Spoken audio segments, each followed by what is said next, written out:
Hey guys, so today we are working on third gen content. I'm replacing, if you watch the last video, I'm replacing the console that goes up on the ceiling. I don't want to call it a console, overhead console. The one I have is the Otis one, and I believe it stands for Overhead Travel Information Computer. It's very limited to what it can do. I'm changing it to the EVIC, which is the Electronic Vehicle Information Center, which gives you options like it tells you what doors open. I believe you can program fobs and stuff. There is a forum online that will show you the part numbers that are compatible with that one. This one also includes, of course, the homelink, which I need my garage doors replaced anyway because they're kind of trash, but eventually one day it would be nice to be able to use that. So install is really, really easy. I'm going to make it slightly more difficult because I am going to just swap computers. I don't want to use the plastic that I got with the other one. Mine's a little cleaner, it doesn't look faded, and I don't know, I'm just going to use mine. I just need to swap the computer. So just make sure, I can actually put the link to the website that I used to get the part number from. Just make sure that it's compatible, because if it's 06 and up, it won't work with the 02 to 05. So we'll get into it. I want to show you at least the one that I got, and then I'll show you what mine does, and then we'll get into the install part of it. Okay, so this is a trip computer. Like I said, I don't want to really use this because it's kind of gross, but from my understanding, you just pop these out, and then there are those torque screws, for the focus. There you go, torque screws. And then on the back side, it just has those clips back here, and it should come out. So this is the iPhone does not want to focus today. That is the part number that I got. I believe this came out of an 03. But I'm going to use this one and mine, whichever one. Pretty much I'm just going to use parts from both, whichever one's easier. I don't think mine clicks anymore for whatever reason. So I may end up having to use this. I don't know. And I won't know until I end up pulling it down. Also, if you guys watched the last video, I did end up sending a data log to my tuner, and basically, he looked at the maps and everything. He said there's nothing wrong with the truck. Once it had a weird noise at idle, I flashed it back to stock, and then it went away. And then once I flashed his tunes back on it, the noise stopped as well. So I'm not sure what that was about, but he said everything looked fine, and yeah. He said some of the issues that I felt under extreme pressure was I was touching limiter. So what I was doing was like a 25, 30 mile per hour roll. And these trucks are kind of hard to tell if it's spinning.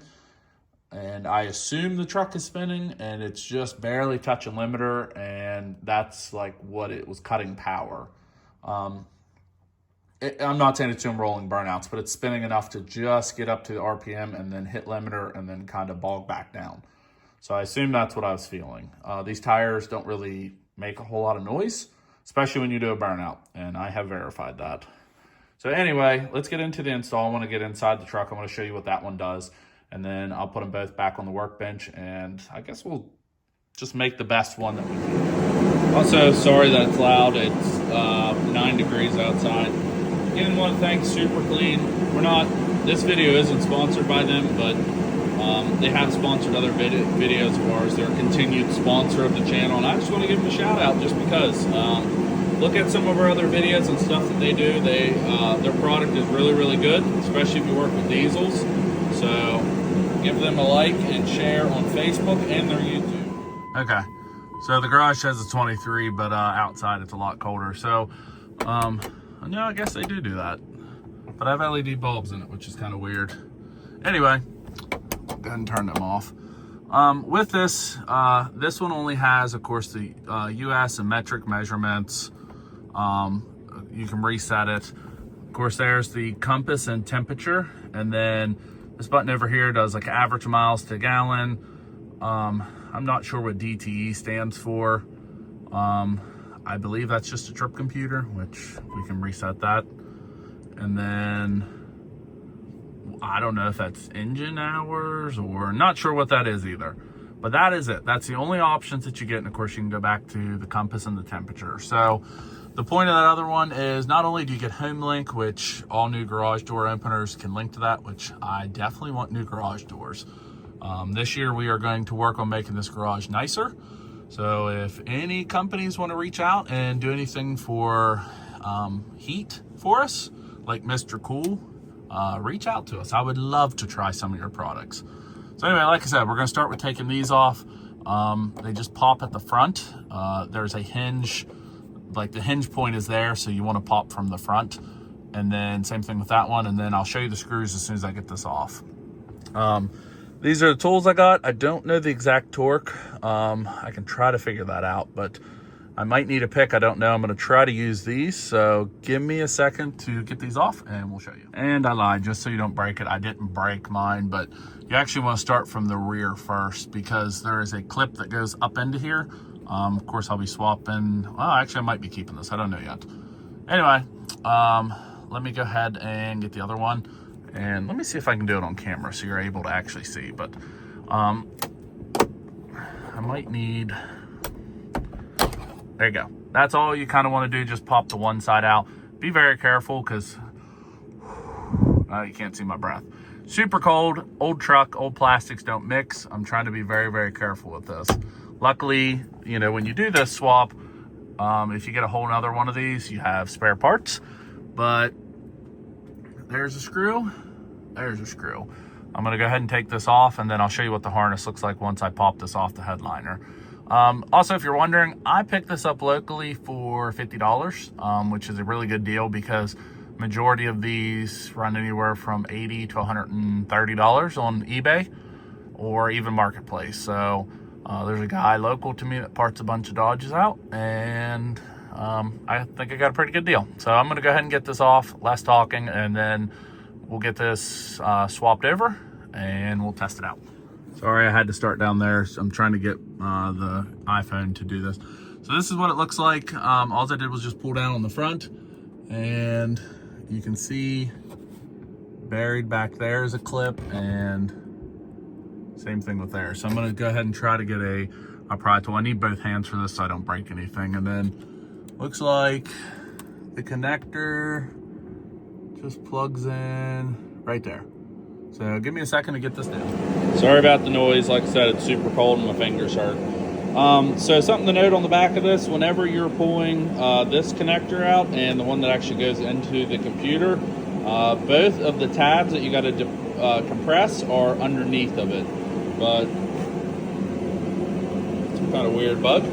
Anyway, we are definitely going to go ahead and use that. Like I said, I think it looks better. This is more scratched up, but it doesn't matter. I need to clean this still, but looks like to me, I think it's held in by 4 screws. There's 4 Phillips, 2 on each side, and get that cleaned up, and we're good to go. We'll reinstall it, and I'll show you what it does. All right, guys, we are going to finish this video up. I do want to point something out. I made a mistake and misread. So the part number that I bought was for the overhead travel information center, and all it is included with homelink. There is a part number. I started playing with this once I actually got everything reinstalled. There's a different part number for the one that I want. So I'm going to list the part number for the EVIC, which I'm still going to hunt for. This was only $50, but it would have been way cooler had it been what I thought it was. So of course, you know, a few different things. Let me try to get my finger out of the way. You know, it does add, it shows you which homelink button that you're pushing. But as far as the features, it is identical to the one that I had before. So that is my fault. But we're going to wrap this up. This at least shows you, if nothing else, how to remove this. And if your trip computer's dead, this shows you if you want to add something cool like homelink.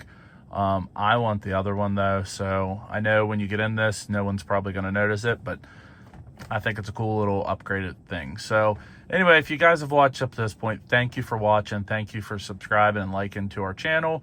You know, it really helps us do mistake buys like this, but Anyway, thanks again for watching. Like, share, subscribe, and also check out Super Clean. They are a continued sponsor of our channel.